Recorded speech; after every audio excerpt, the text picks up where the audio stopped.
Okay, so atomic radius basically depends on two things, जो कि क्या होते हैं? It depends upon effective nuclear charge. Okay, effective nuclear charge, fine, जिसको I represent with a symbol ZF. ठीक है, one thing was this and this was attractive force. This was an attractive force. एक ये force था और दूसरा force था हमारा screening effect. Screening effect.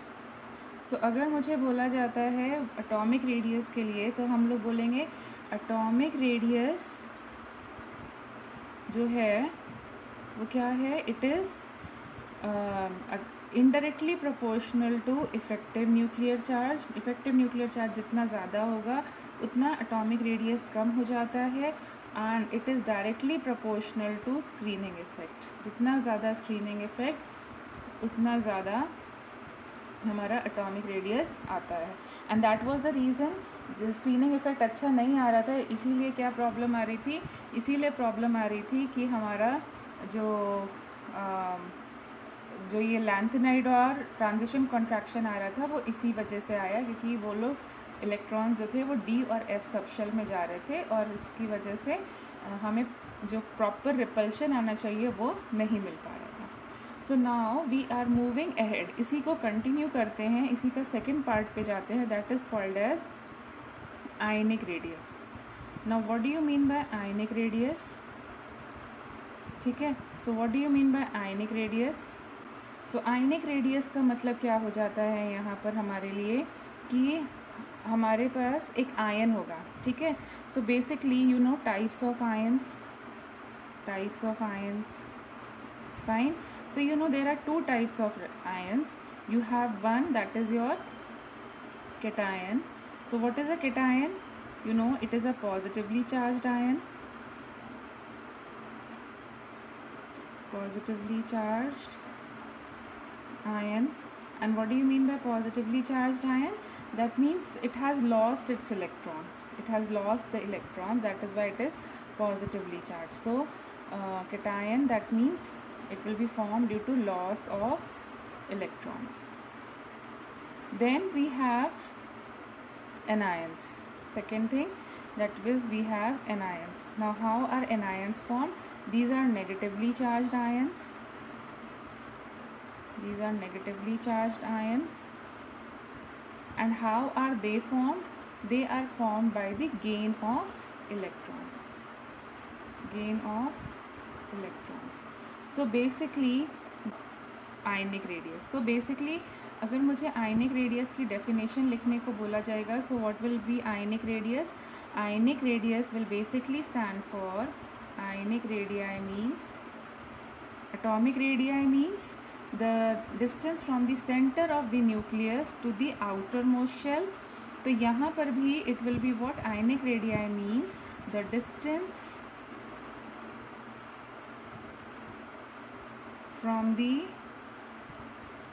center of the nucleus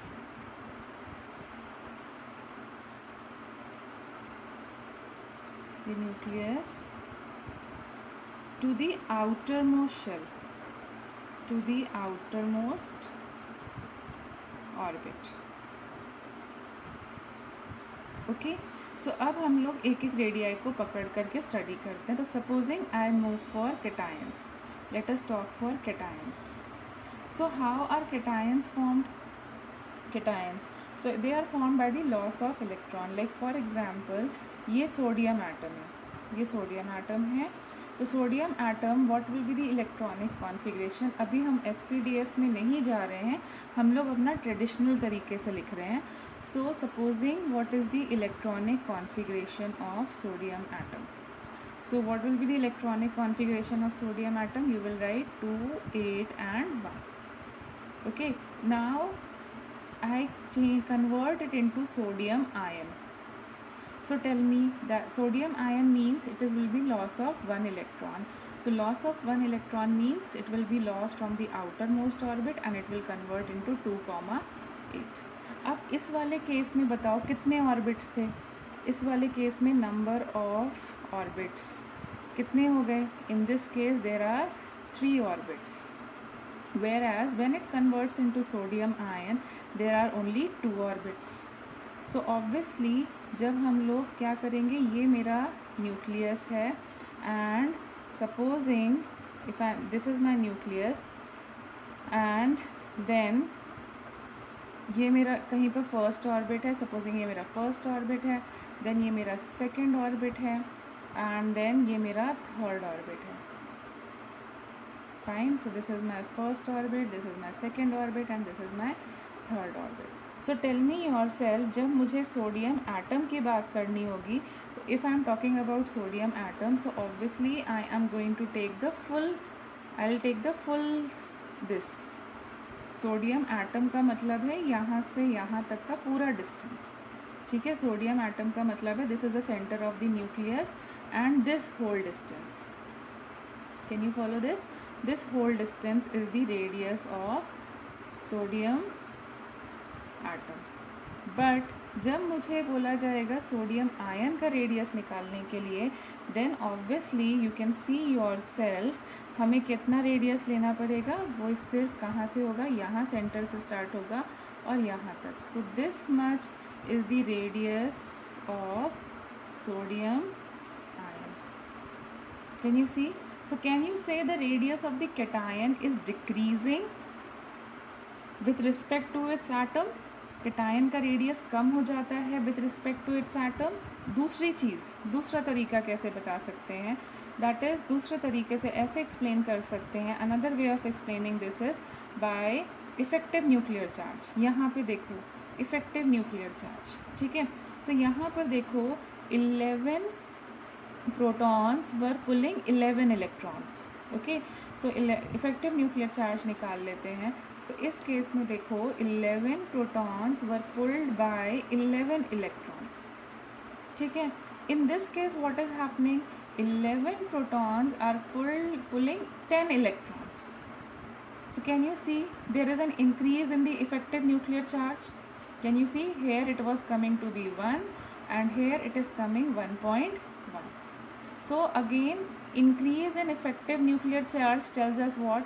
Increase in effective nuclear charge tells us that is effective nuclear charge is inversely related to atomic radius. Okay, so it is inversely related to atomic radius. So अगर हमारा atom से जब ion में conversion हो रहा है, तो अगर इफेक्टिव न्यूक्लियर चार्ज इंक्रीज कर रहा है, that is there will be decrease in ionic radius. ठीक है, सो इसकी वजह से क्या हो जाएगा, हमारा आयनिक रेडिया यहाँ पर कंपैरेटिवली कम पड़ जाएगा. फाइन. सो जो भी हमारा एक कैटायन होता है वो अपने रिस्पेक्टिव एटम के साइज से छोटा हो जाता है. ठीक है, now supposing you are not satisfied with this example, so I can go with one more example. So अगर हम लोग एक और एग्जाम्पल लें, so supposing you are having calcium as an atom and then calcium as an ion. So again in this case calcium as an atom and calcium as an ion. So write their electronic configurations. So हमने लिखी इसकी electronic configuration. So इनमें पता है इसका atomic number 20 है, electronic configuration क्या हो जानी है, 2 8 8 2. Whereas इस केस में क्या होगा, loss of 2 electrons, so it will be this. So number of orbits in this case will be how much, 4, और इस केस में 3. और you can say Z effective निकाल लो. Z effective क्या हो जाएगा, number of protons upon number of electrons. So ये देखो 10 20 upon number of electrons कितने हो गए, 18. Okay, so Z effective is number of protons upon number of electrons. So you can very well see again, यहाँ पर भी देख लो क्या हो रहा है, Z effective is increasing. So if Z effective increases means what, अगर मेरा Z effective increase कर रहा है तो हमारा ionic radius decrease कर जाएगा, करेगा ना. So see again over here what is happening, Z effective is increasing. In this case also see what is happening, there is increase in effective nuclear charge. Okay, so what is the result of all these calculations we did? What is the result of all these things which we did? The result is that the radius of sodium atom, the radius of sodium atom is greater than that of sodium ion, or similarly calcium atom is greater than that of calcium ion. Okay, fine. So that is what we are trying to tell, that when an atom converts from its when it atom loses electron, what happens? The atomic radius tends to decrease. Okay, so general वे में लिखेंगे तो क्या लिखोगे? Generalise तरीके से लिखोगे तो क्या लिखोगे? A cation is smaller than the parent atom. And what is the reason for this? Because you tend to lose electron and effective nuclear charge increases. So due to increase in effective nuclear charge. Okay, अब supposing again you are not satisfied, properly नहीं समझ में आ रहा है, तो मैं तुम्हें एक और लास्ट एग्जाम्पल इसमें देते हैं. सो इसमें लास्ट एग्जाम्पल देते हैं. Like for example I take the case of aluminium. हमने ले लिया एल्यूमिनियम, ठीक है. So we taking then aluminium atom ले रहे हैं, सॉरी यस एल्यूमिनियम पहले मैं एटम के फॉर्म में ले रही हूँ. देन आई एम चेंजिंग, मैंने एक इलेक्ट्रॉन निकाला, फिर दूसरा इलेक्ट्रॉन निकाला एंड देन तीसरा इलेक्ट्रॉन निकाला, और इन तीनों का ionic radius I am trying to compare. Fine. अभी इसका क्या लिखोगे? You will write the electronic configuration here and you will write number of orbits here. And the third thing is, यहाँ पर हम लोग लिखते हैं effective nuclear charge. Effective nuclear charge means number of protons, वो तो चेंज होंगे नहीं, नंबर ऑफ इलेक्ट्रॉन्स ही चेंज होते रहेंगे. सो यहाँ पर इसका एटॉमिक नंबर कितना होता है? 13. So now will put it. So यहाँ पे बोलो इसका इलेक्ट्रॉनिक कॉन्फ़िगरेशन अगर मुझे लिखने को आता है तो इलेक्ट्रॉनिक कॉन्फ़िगरेशन क्या हो जाना है अभी अपने लिए? ठीक है, ये सारे columns you try to fill it. Try filling these columns. Sorry, यहाँ पे थोड़ा स्पेस होना चाहिए था. So I am rubbing this. तो ये कॉलम्स फिल करने हैं, अपने को ये कॉलम्स फिल करने हैं. तो चलो फिल करते हैं. So again I'll fill these columns. So ये क्या हो जाएगा? इलेक्ट्रॉनिक कॉन्फ़िगरेशन लिखो 2 8 3. इसमें कितने ऑर्बिट्स आ रहे हैं? 3 ऑर्बिट्स. इफेक्टिव न्यूक्लियर चार्ज जितने इलेक्ट्रॉन्स हैं उतने ही प्रोटॉन्स हैं क्योंकि एटम है. So it is C1. यहाँ पे करो तो क्या हो जाएगा? आउटर मोस्ट मतलब थर्ड ऑर्बिट से एक इलेक्ट्रॉन निकल जाएगा. अभी भी नंबर ऑफ ऑर्बिट सेम है but it will become 13/12. Now फिर से देखो, अब एक आउटर मोस्ट ऑर्बिट से एक और इलेक्ट्रॉन निकाल दो. सो नाउ अभी भी नंबर ऑफ ऑर्बिट्स 3 हैं and then it is becoming this. So you can say then 2,8 and the number of orbits is 2 and this will become 3/10. Fine. So see, again you can see there is a continuous increase in effective nuclear charge. Continuous increase in effective nuclear charge means the atomic radius will decrease, atomic or ionic radii will decrease. So in this case what will happen? If I talk about the radii, so what will happen? सबसे बड़ा किसका आने वाला है? Aluminium atom का. फिर एक electron निकालोगे तो थोड़ा कम हो जाएगा, 2 इलेक्ट्रॉन निकालोगे तो थोड़ा और कम हो जाएगा, और 3 इलेक्ट्रॉन्स निकालोगे तो और कंपैरेटिवली कम होगा. मोर electrons you remove, the atomic radius will further keep on decreasing due to the continuous increase in the effective nuclear charge. Okay, so what is it? So that is like more loss of electron means more decrease in ionic radii. ठीक है, सो एक loose किया तो थोड़ा सा shrinkage आया, दो loose किया तो और ज़्यादा श्रिंकिंग आएगा, एंड और लूज़ किया तो और ज़्यादा श्रिंकिंग आता जाएगा. फाइन. और इसका रीज़न क्या है? Reason is very much clear, because of the increase in effective nuclear charge, and effective nuclear charge is inversely proportional to increasing, and we already know that effective nuclear charge is inversely proportional to your atomic, or it can be ionic radii. ठीक है, so cationic radii are always lesser than their atomic radii.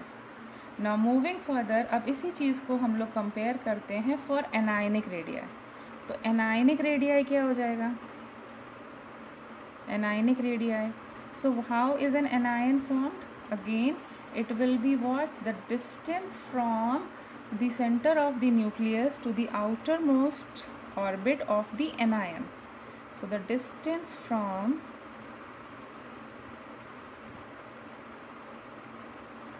the center of the nucleus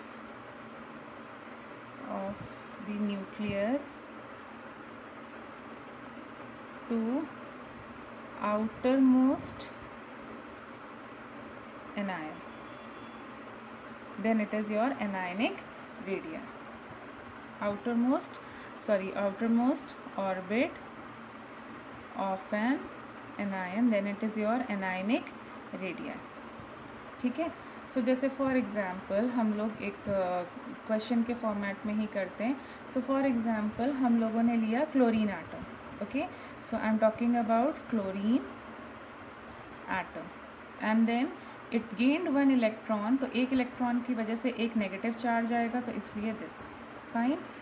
So see how will we do? Again we will write electronic configuration this side, number of orbit this side. Okay, और जब number of orbit same आते तो हमें कौन help करता है? Z effective. तो हम लोग वो थर्ड कॉलम में लिखते हैं. So now what is the atomic number of chlorine? You very well know it is 17. so हमें इलेक्ट्रॉनिक कॉन्फ़िगरेशन, अभी हम SPDF नहीं जा रहे हैं, सिंपल जो तुम्हारा ट्रेडिशनल तरीका है उसी से लिख रहे हैं. Can you keep your self on mute please if you don't have a doubt. Okay, so it will be what 2,8,7. अब क्या होगा? गेन ऑफ इलेक्ट्रॉन की वजह से it will become 2,8 and 7 + 1 will also become 8. इसके पास भी 3 ऑर्बिट्स हैं और इसके पास भी 3 ऑर्बिट्स हैं, तो नंबर ऑफ ऑर्बिट वाली थ्योरी तो फेल हो गई, तो इसलिए इफेक्टिव न्यूक्लियर चार्ज वाली थ्योरी लगाएंगे. So effective nuclear charge will be equal to what? Number of protons upon number of electrons. So number of protons कितने हो जाने हैं यहाँ पे? 17, और इलेक्ट्रॉन्स भी 17, दैट इज़ 1. यहाँ तो 1 आएगा. यहाँ पर देखो क्या हो जाएगा? 17/18. So this value will become lesser than 1. Check it, this value will be lesser than 1. This means what? Effective nuclear charge is decreasing. Effective nuclear charge decreases means that radii will increase, because effective nuclear charge is inversely proportional to atomic or ionic radii. So what will you say? Radius of chlorine atom will be smaller than that of chloride ion. Can we say like this? Because they are inversely related. So जब हमारा atomic radius, जब हमारे number of orbits same आते हैं, तब हम लोग उस केस में Z effective से solve कर लेते हैं. ऐसे ही तुम लोग किसी और आयन के लिए भी यूज़ कर सकते हो. So supposing if you want you can use for oxygen. Let us use for oxygen atom, then O- ion, sorry my mistake, converted into ion. Okay, and then O- ion.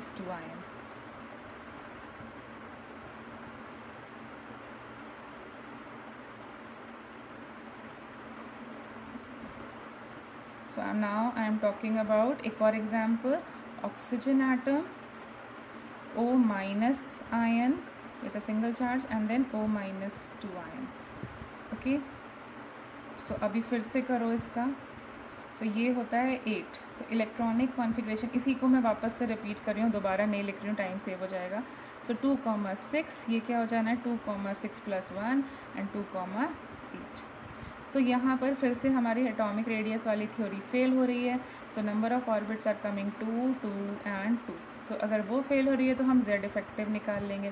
तो z effective कितना आने वाला है यहाँ पर 8/8, that is 1. Now this side it will B 8/9 and this side will be 8/10, that is 0.8. So you can again see what is happening in this case also. So you can again see in this case also, Z effective is continuously decreasing, and Z effective is continuously decreasing means what? The radius of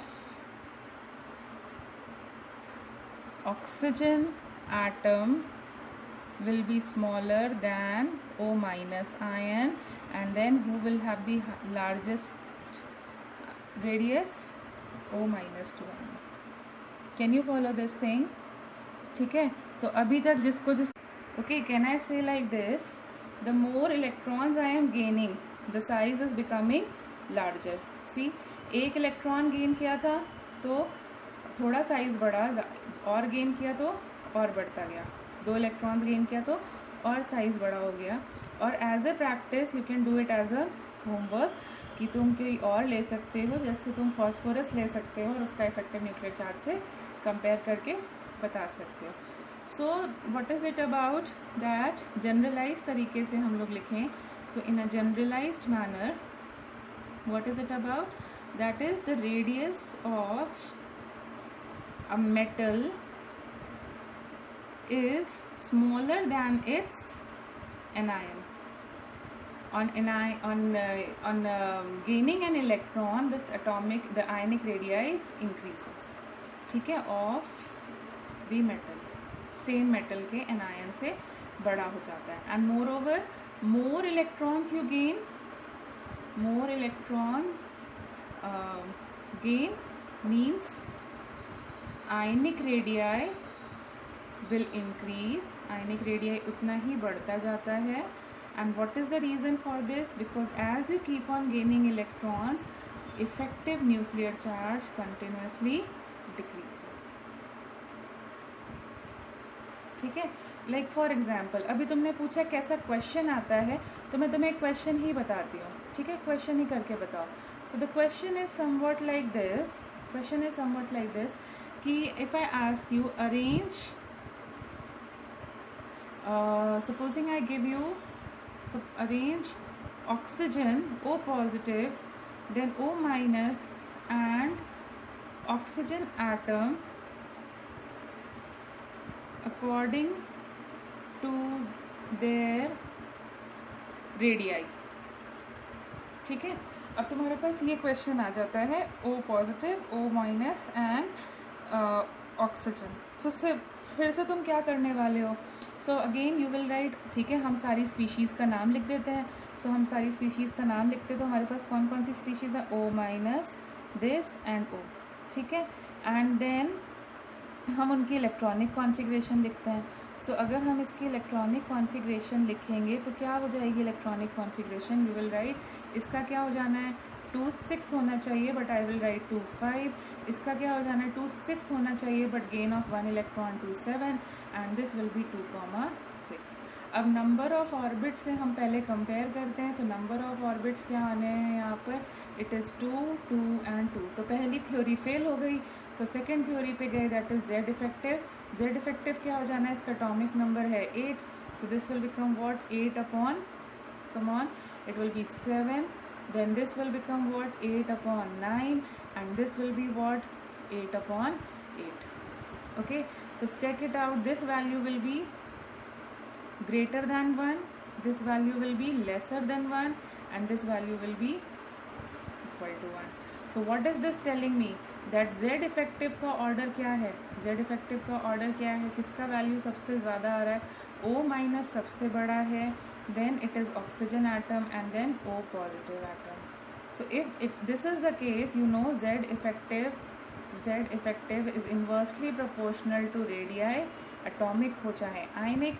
सो हमारा radius के हिसाब से order क्या हो जाना है, क्या हो जाना है, O पॉजिटिव सबसे छोटा, सॉरी उल्टा लिखा है क्या, सॉरी माय मिस्टेक, ये सॉरी माय मिस्टेक, ये मैंने उल्टा साइन लगा दिया था.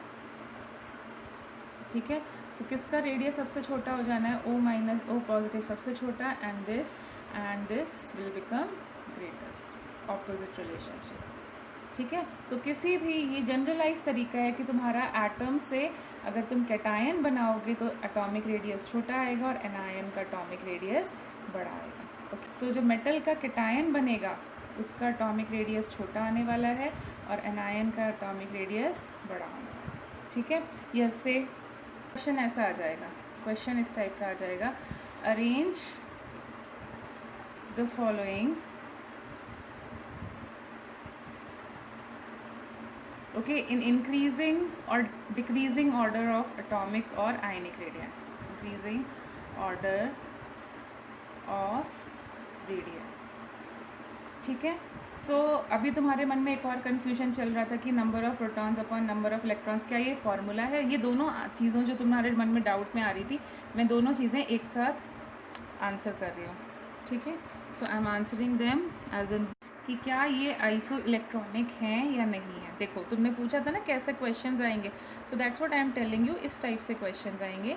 सो first thing is you will check whether these are isoelectronic species और नॉट. ठीक है. You know what are isoelectronic, you know what are isoelectronic species. So isoelectronic species means they should contain same number of electrons. Okay, they should contain same number of electrons. So I am arranging them over here. So this is sodium ion, then neon, then O minus 2, or let me arrange like this horizontally. So we are having sodium ion, we are having neon, we are having O minus 2, we are having Mg plus 2, we are having Al plus 3, F minus 2 minus and N minus 3. Okay, so यहाँ पर हमने लिखे उनके atomic numbers. So atomic number क्या है, 11, इसका 10, इसका 8, इसका 12, देन इसका 13, इसका 9 और इसका 7. ये हो गए हमारे atomic numbers.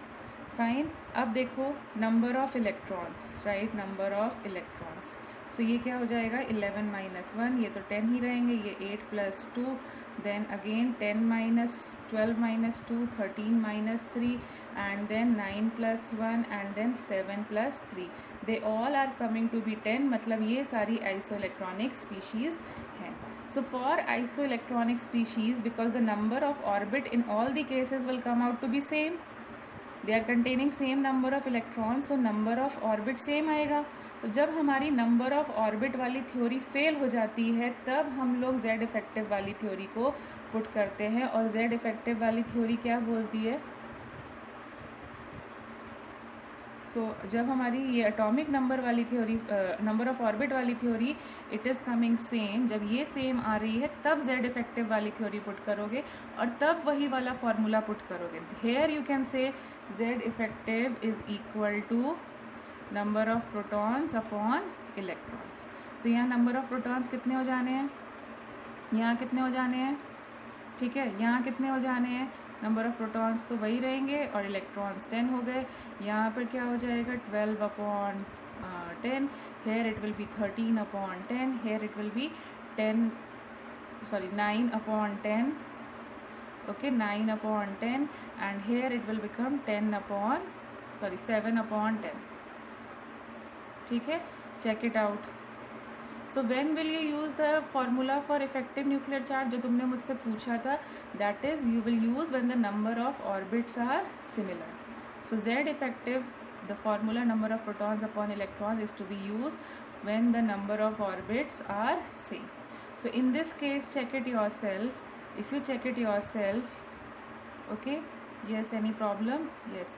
So yes, so what is it in this case? So if you check it, तो Z इफेक्टिव किसका सबसे ज़्यादा आ रहा होगा, Al plus 3 का सबसे ज़्यादा, then it is going to be magnesium ion, then it is going to be sodium okay ये 1.3 था, ये 1.2 था, ये 1.1 था, and then it is going to be neon जिसका वैल्यू 1 आ रहा था, then it is going to be fluorine which was 0.9, and then it was going to be, it has to be क्या था, oxygen, that was 0.8, and then it was -3, that is 0.7. Fine. So if I want to write it according to radii, so you know, more effective nuclear charge, more attraction and lesser the atomic radii. So what is the atomic radii का order? क्या हो जाना है, उल्टा. That is, this will be the smallest, this will be the largest, this will be more, then neon, and then fluorine, and then this, and then this. So basically तुम्हें क्या समझ में आया, नोट क्या है, तुम्हें क्या ध्यान रखने वाली चीज़ है, दो चीज़ें ध्यान रखनी है, ठीक है. Note, what do you need to remember? First point, okay, first point, if number of orbits are same, if number of orbits are same, or if you have isoelectronic species, okay, if number of orbits are same, or in the case of isoelectronic species, then only you are going to use this particular formula, तभी वो काम करेगा, otherwise वो 1 ही आएगा और तुम्हारे को काम नहीं करेगा. So when number of orbits are same और isoelectronic species हो, then you can say Z effective, तभी ये formula काम करेगा, otherwise ये formula काम नहीं करेगा. कब काम करेगा, या तो आइसोइलेक्ट्रॉनिक स्पीशीज़ हो, या फिर तुम एटम ले लो, उसी एलिमेंट का कैटायन लो और उसी एलिमेंट का एनायन लो, तभी ये फार्मूला काम करेगा, otherwise it is not going to work out. Okay, and second thing, ठीक है, otherwise this formula is not going to work out, so मत सोचना. अदरवाइज तुम्हारे पता ही है क्या यूज़ करोगे, नंबर ऑफ ऑर्बिट ज़्यादा तो रेडियस ज़्यादा. सो ये तभी काम करेगा ये formula if number of orbits are similar, same for isoelectronic species, ठीक है. और आइसोइलेक्ट्रॉनिक स्पीशीज़ के केस में ही ये फार्मूला लगाना. दूसरा कब लगाओगे, when you have to compare the atomic radii of same element, when the comparison is for same element, ठीक है. जैसे फॉर एग्जाम्पल तुम्हें कंपेयर करना है I प्लस I माइनस, तो फॉर्मूला यूज़ करना. अदरवाइज बाकी केसेस में तो Z इफेक्टिव 1 ही आने वाला है, तब ये फॉर्मूला तुम्हारे काम नहीं है. फाइन. दूसरी चीज़ क्या तुम्हें समझ में आ रही है, यहाँ देखो, जितना तुम इसने कितने इलेक्ट्रॉन्स लूज़ किए, एल्यूमिनियम ने कितने इलेक्ट्रॉन लूज़ किए, 3 इलेक्ट्रॉन्स. इसने कितने लूज़ किए, 2. इसने कितना लूज़ किया, 1. इसने कुछ नहीं. इसने कितना किया, गेन किया 1. इसने 2 गेन किया, इसने 3 गेन किया. सो इन रफ केस कैन आई से like this, more you lose smaller you become, more you gain bigger you become. देखो, जितना लूज करोगे उतने छोटे होते जा रहे हो, और जितना गेन कर रहे हो उतना बड़ा होते जा रहे हो, ठीक है. So again what you can से इन दिस पर्टिकुलर थिंग, इसको हम लोग करें तो क्या, what can be right. So loss of more electrons means smaller the size, and more gain of electrons means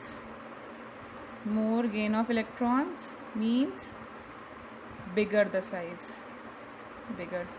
जितना लूज करोगे उतना छोटे हो जाओगे, जितना गेन करोगे उतने बड़े हो जाओगे. ये किसी ने हैंड रेज किया था. ओके, कैन यू, हाँ, एनीवन वाज हैविंग डाउट, किसी ने हैंड रेज किया था. Okay, no one. सो अब देखो, विदाउट डूइंग एनी कैलकुलेशन, जल्दी से तुम्हें मुझे बताना है. Okay, arrange them in the, चलो, increasing order of atomic radii, now you will do no calculation, ठीक है, विदाउट डूइंग कैलकुलेशन. मतलब एक तरीके से मैं बोलना चाह रही हूँ, without using paper and pen you will do this. Okay, without using any paper and pen, just look into the logic, ये वाला लॉजिक, जस्ट इस लॉजिक को सोचना है. More you gain bigger you become and more you lose smaller you become. ठीक है, तो इस लॉजिक के हिसाब से क्वेश्चन को सॉल्व करना है without using paper and pen. But ये लॉजिक तभी चलेगा, कब चलेगा, when it is an isoelectronic species, not for non isoelectronic species. ये सब कुछ आइसो इलेक्ट्रॉनिक के लिए होगा और ज़्यादातर क्वेश्चन आइसो इलेक्ट्रॉनिक के लिए ही आते हैं. सो इंक्रीजिंग ऑर्डर, और इस बार हम लोगों ने दे दिया supposing potassium ion, sulphide, then argon, then क्या है ये 19 होता है, ये 16 होता है, ये तुम्हें पता है 18 होता है. देन हम लोग कर लेते हैं phosphorus 15, then we are having calcium +2 20 and chlorine. बताओ, first thing is check whether they are isoelectronic और not. Yes, come on, speak up. Are they isoelectronic, yes और नो? तो हम सिंपल सा लॉजिक लगा दें, more you gain lesser you will become and more you lose smaller you will become. ठीक है, so again you found out that they all are iso electronic. तो ज़्यादा दिमाग मत लगाओ, सिंपल से बोलो क्या हो जाएगा. जितना लूज करोगे, कौन सबसे ज़्यादा लूज कर रहा है? कैल्शियम सबसे ज़्यादा लूज कर रहा है, फिर पोटेशियम, और फिर क्या हो गया, argon, and then start gaining. So gaining 1 electron, gain 2 electrons and gain 3 electrons. So see, this is the order of radius. और as a homework you will cross check कि जो मैंने तुम्हें बताया है वो सही है या नहीं. हाँ, sorry, last my mistake. Phosphorus लिखना था एक्चुअली मुझे. ठीक है, बेसिकली 3 तरीके से आते हैं. कौन कौन से 3 मेथड्स होंगे? या तो हमारे नंबर ऑफ ऑर्बिट्स वैरी कर रहे होंगे. First way is number of orbits will be different. So obvious ही बात है डिफरेंट, फर्स्ट तरीका. ठीक है, सो ऑब्वियस ही बात है ज़्यादा ऑर्बिट उतना बड़ा रेडियस. दूसरा चीज़ क्या आएगा, if radius are same then you will किसका हेल्प लोगे, तब तुम यूज़ करोगे जेड इफेक्टिव का. ठीक है, जेड इफेक्टिव ज़्यादा, atomic radius, so it is inversely proportional to radius. ठीक है, एंड द थर्ड टाइप का क्वेश्चन कैसा आएगा कि अगर हमारे पास आइसो इलेक्ट्रॉनिक स्पीशी आती हैं तो फिर से तुम जेड इफेक्टिव का फॉर्मूला यूज़ कर सकते हो. And what is the formula of Z effective? Z effective will be number of protons upon number of electrons. तो ऐसे कर करके तुम यही 3 तरीके के क्वेश्चंस तुम्हारे पास आएंगे. Getting it? ठीक है, चलो अब यहाँ पे तुम्हारा रेडियस फिनिश हो जाता है. अब हम दूसरे टॉपिक की तरफ मूव ऑन करते हैं. सो दूसरा टॉपिक जो हमें करना है that is called as ionization